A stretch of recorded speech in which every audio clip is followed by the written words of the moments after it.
Hi అండి, నమస్తే. Welcome back to cute jelly channel. ఈరోజు మనం ఎటువంటి మైదా పిండి కానీ, కోడిగుడ్లు, పెరుగు, ఎటువంటి ఎసెన్స్ కానీ మనకి వాడకుండా ఒక మంచి హెల్దీ వేలో కేక్ రెసిపీ అనేది, గ్లాస్ కేక్ రెసిపీ అనేది చూపించబోతున్నాను. చాలా టేస్టీగా ఉంటుంది. పిల్లలు అయితే చాలా లైక్ చేస్తారు. మనం మైదాకి బదులుగా గోధుమ పిండి ఉపయోగించి చేయడం వల్ల చాలా టేస్టీగా కూడా ఉంటుంది. ఇందుకోసం ఎక్కువ టైం కూడా తీసుకోదు. కేవలం 5 నిమిషాల్లో మనం ఈ మిశ్రమాన్ని రెడీ చేసుకోవచ్చు అనమాట. చాలా సింపుల్ ప్రాసెస్. తప్పకుండా అందరు ట్రై చేయండి. ఒకసారి చేసి ఇచ్చినట్లయితే పిల్లలు మళ్ళీ ఇదే కావాలంటారు. యాజ్ ఇట్ ఈజ్ నేను చూపించిన కొలతల ప్రకారం చేసినట్లయితే పర్ఫెక్ట్గా వస్తాయి. ఒకసారి ఈ రెసిపీని ట్రై చేయండి. ముందుగా మనం ఒక మిక్సీ జార్ తీసుకోవాలి. ఇక్కడ నేను వచ్చేసి 1 కప్పు గోధుమ పిండి తీసుకుంటున్నాను. 1 కప్పుకి వచ్చేసి 1/4 కప్పు పంచదార యాడ్ చేసుకోవాలి. 1 కప్పుకి 1/4 కప్పు పంచదార కరెక్ట్ మెజర్మెంట్ సరిపోతుంది. ఇందులోకి ఒక 2 ఇలాచీలను కూడా యాడ్ చేసి ఈ పంచదారని మనం బాగా ఫైన్ పౌడర్ లాగా మిక్సీ పట్టి తీసుకోవాలి. మనం ఈ విధంగా ఒక మిక్సింగ్ బౌల్లో తీసుకోవాలి. ఇందులోకి 1 కప్పు వచ్చేసి గోధుమ పిండి తీసుకుంటున్నాను. 1 కప్పు గోధుమ పిండికి మనం 1/4 కప్పు పంచదారని మిక్సీ పట్టుకున్నాం కదా, ఈ పంచదార పౌడర్ని కూడా ఇందులోకి యాడ్ చేసుకోవాలి. పంచదార పౌడర్ని కూడా వేసి మనం రెండింటిని ఒకసారి చక్కగా మిక్స్ చేసుకోవాలి. మనం ఇక్కడ ఎటువంటి ఎసెన్స్ వాడాల్సిన అవసరం లేదు. ఇలాచీ ఫ్లేవరే చాలా బాగుంటుంది. ఒకసారి రెండింటిని చక్కగా మిక్స్ చేసుకోవాలి. మనకు పంచదార గోధుమ పిండి రెండు బాగా మిక్స్ అయిపోవాలి. ఇప్పుడు ఇందులోకి ఒక చిటికెడు ఉప్పు యాడ్ చేస్తున్నాను.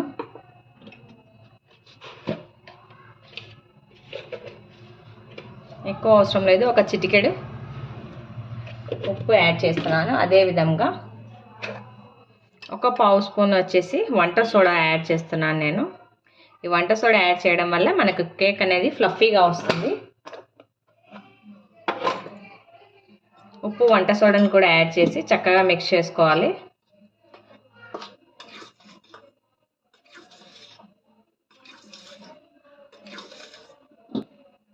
ఈ విధంగా మనం ఉప్పు కాస్త వంట సోడా కూడా వేసి చక్కగా మిక్స్ చేసుకున్న తర్వాత ఇందులోకి ఏ కప్పుతో అయితే గోధుమ పిండి తీసుకున్నామో అదే కప్పుతో 1/4 కప్పు పాలు బాగా కాచి చల్లార్చి చిక్కటి పాలు తీసుకోండి, టేస్ట్ బాగుంటాయి. పాలు కూడా వేసి చక్కగా ఇలా మిక్స్ చేసుకోవాలి, ఎక్కడ ఉండలు లేకుండా.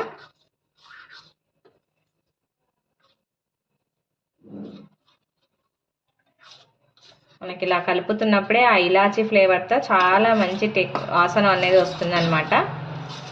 ఇంకా ఏ ఎసెన్స్ అవసరం లేదు, అంత చక్కగా ఉంది. అదే స్మెల్, ఇలాచీ స్మెల్లే.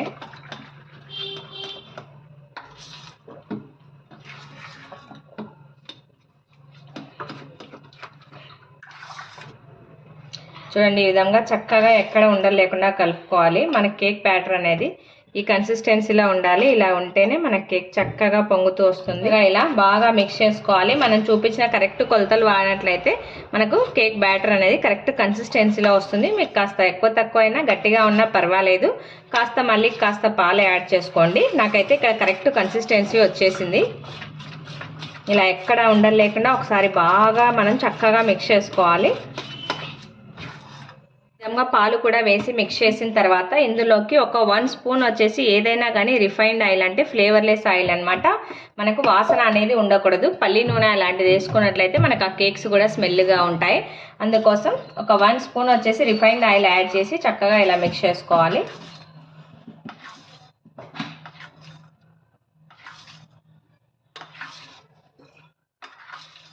చూడండి, మనకు ఆయిల్ అనేది ఎక్కడా కనిపించకుండా చక్కగా మిక్స్ అయిపోయింది మనకి ఈ పిండిలో.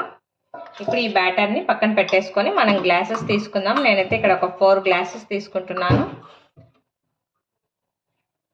అన్ని గ్లాస్లో ఒక 2 డ్రాప్స్ వచ్చేసి ఆయిల్ యాడ్ చేసుకొని ఈ విధంగా గ్లాస్ మొత్తానికి బాగా స్ప్రెడ్ చేసుకోవాలి.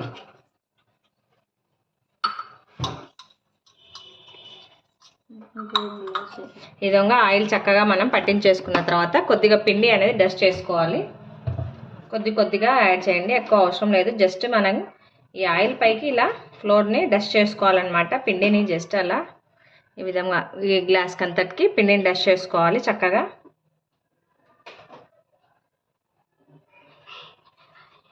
అన్ని గ్లాసెస్కి మనం పిండిని బాగా చక్కగా డస్ట్ చేసుకోవాలి. ఈ విధంగా గ్లాసులలోకి పిండిని మనం డస్ట్ చేసుకున్న తర్వాత మళ్ళీ ఒకసారి ఈ విధంగా మనం ఈ బ్యాటర్ని మిక్స్ చేసుకోవాలి. మిక్స్ చేసుకొని గ్లాస్లోకి యాడ్ చేసుకోవాలి.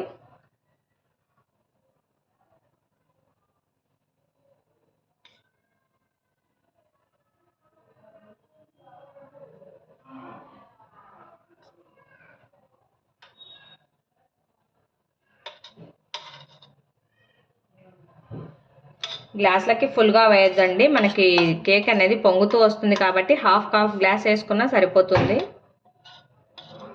ఈ విధంగా కుక్కర్ని తీసుకొని ఖాళీ కుక్కర్ని మనం ప్రీహీట్ చేసుకోవాలి. ఇక్కడ ఉన్న రబ్బర్ని తీసేయాలి, విజిల్ని తీసేసి ఒక 5 నిమిషాల పాటు మనం చక్కగా ప్రీహీట్ చేసుకోవాలి. మనకి ఈ విధంగా 5 మినిట్స్ కుక్కర్ ప్రీహీట్ అయిన తర్వాత ఇందులోకి ఒక ప్లేట్ పెట్టుకోవాలి. ప్లేట్ పెట్టిన తర్వాత మనం ఈ కేక్ బ్యాటర్ వేసుకున్న గ్లాసెస్ని ఇందులో పెట్టుకోవాలి. ఈ విధంగా గ్లాసెస్ని పెట్టి మళ్ళీ లిడ్ పెట్టేసుకోవాలి. ఇదే విధంగా ఒక 20 నిమిషాల పాటు పెట్టుకున్నట్లయితే మనకి చక్కగా కేక్ అనేది ఫ్లఫీగా పొంగుతూ వస్తుంది అనమాట. 20 నుండి 25 నిమిషాల టైం అయితే ఖచ్చితంగా పడుతుంది. ఒక 20 మినిట్స్ తర్వాత మనం చెక్ చేసుకుందాం. 20 మినిట్స్ తర్వాత మనం లిడ్ ఓపెన్ చేసి చెక్ చేసుకుందాం. మనకి చూడండి చక్కగా ఫ్లఫీగా పొంగాయి కదా. ఒక నైఫ్తో కానీ టూత్ పిక్తో కానీ ఇలా మనం గుచ్చి చూసుకోవాలి, మనకు తెలుస్తుంది. చూడండి మనకి ఎక్కడ నైఫ్కి అంటుకోలేదన్నమాట. ఈ విధంగా ఉన్నట్లయితే మనకి కేక్ అనేది చక్కగా రెడీ అయిపోయింది. ఇప్పుడు మనం స్టవ్ ఆఫ్ చేసేసుకోవాలి. చూడండి మనం హాఫ్ గ్లాస్ వేసుకున్నా సరే మనకి గ్లాస్ ఫుల్గా వచ్చింది, అంత చక్కగా పొంగుతాయి. మనం ఫుల్ గ్లాస్ వేసుకున్నట్లయితే అంత కింద పడిపోతాయి అన్నమాట, సరిగ్గా ఉండవు మనకు. ఈ విధంగా గ్లాస్ మనం సైడ్స్కి ఒకసారి ఇలా నైఫ్తో కదిలించేసుకోవాలి, మనకి చక్కగా ఊడొస్తాయి అన్నమాట. ఈ విధంగా మనం చక్కగా రిమూవ్ చేసేసుకోవాలి. ఈ విధంగా చక్కగా మనం అన్నింటినీ డిమౌల్డ్ చేసేసుకోవాలి. చూడండి మనం ఈ విధంగా చక్కగా మనకి ఎక్కడా విరగకుండా ఎంత బాగా ఫ్లఫీగా వచ్చాయి చూడు. ఇలా అంటే మనకి స్పాంజ్ మాదిరిగా ఎంత బాగా ప్రిపేర్ అయిపోయాయి కదా. చాలా టేస్టీగా కూడా ఉంటాయి, తప్పకుండా అందరూ ట్రై చేయండి. మనం ఇక్కడ ఎటువంటి మైదా పిండి కానీ, పెరుగు కానీ, ఎగ్స్ కానీ, కార్న్ఫ్లోర్ కానీ, ఇంకా మనం ఇది బేకింగ్ పౌడర్ కానీ ఎక్కడ మనం ఓవెన్ కానీ ఎక్కడ యూజ్ చేయకుండా చాలా ఈజీ వేలో మనం ఈ గ్లాస్ కేక్ని ప్రిపేర్ చేసుకోవచ్చు. అండ్ గోధుమ పిండితో చేయడం వల్ల మనకు హెల్దీ కూడా, చక్కగా పిల్లలకి మనం హ్యాపీగా ఇచ్చేసేయచ్చు అనమాట. చాలా టేస్టీగా ఉంటాయి, చాలా సింపుల్ ప్రాసెస్, చాలా తక్కువ టైంలోనే మనం ప్రిపేర్ చేసుకోవచ్చు. ఈ రెసిపీ కనుక మీకు నచ్చినట్లయితే లైక్ చేయండి, షేర్ చేయండి, తప్పకుండా అందరూ సబ్స్క్రైబ్ చేయండి. Thanks for watching.